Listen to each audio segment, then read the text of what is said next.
السلام علیکم ورحمۃ اللہ وبرکاتہ۔ پیارے بچوں، آج ہم سب نے پہلی حدیث یاد کرنی ہے۔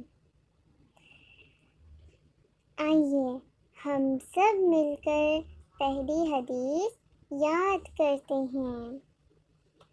حدیث پڑھنے کے بعد پیارے بچوں، میں آپ سب کو حدیث کا مطلب بھی بتاؤں گی۔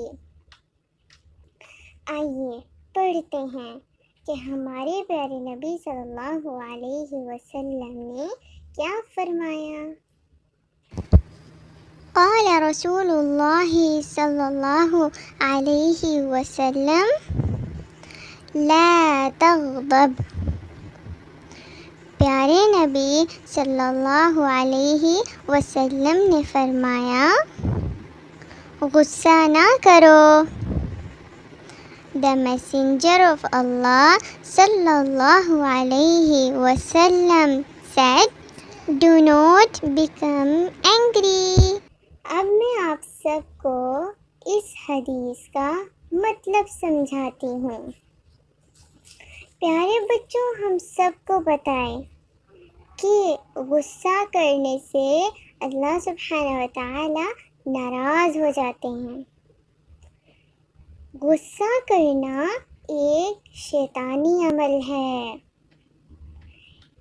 ہم سب کو پتہ ہے کہ شیطان ہم سب کا دشمن ہے، اس لیے وہ ہماری نیک اعمال کو ضائع کرانے کے لیے ہم سب کو غصہ دلواتا ہے، لیکن ہمیں غصہ نہیں کرنا چاہیے۔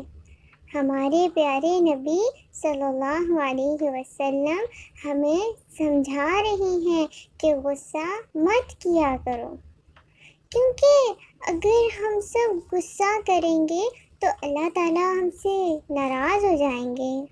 تو اس لیے اللہ سبحانہ وتعالیٰ کو راضی رکھنے کے لیے ہم سب کو چاہیے کہ ہم کبھی بھی غصہ نہیں کریں۔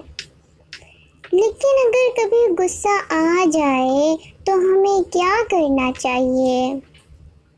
تو پیارے بچوں، ہمارے پیارے نبی صلی اللہ علیہ وسلم نے ہمیں یہ بھی بتایا ہے کہ جب بھی غصہ آئے تو ہمیں فوراً سے تعوذ پڑھ لینا چاہیے، کیونکہ شیطان غصہ دلواتا ہے۔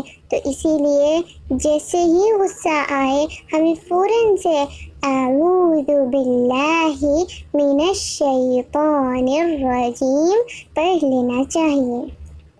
اس سے کیا ہوگا کہ جیسے ہی ہم تعوذ پڑھیں گے تو شیطان ہم سب سے دور چلا جائے گا اور ہمارا غصہ ٹھنڈا ہو جائے گا انشاءاللہ۔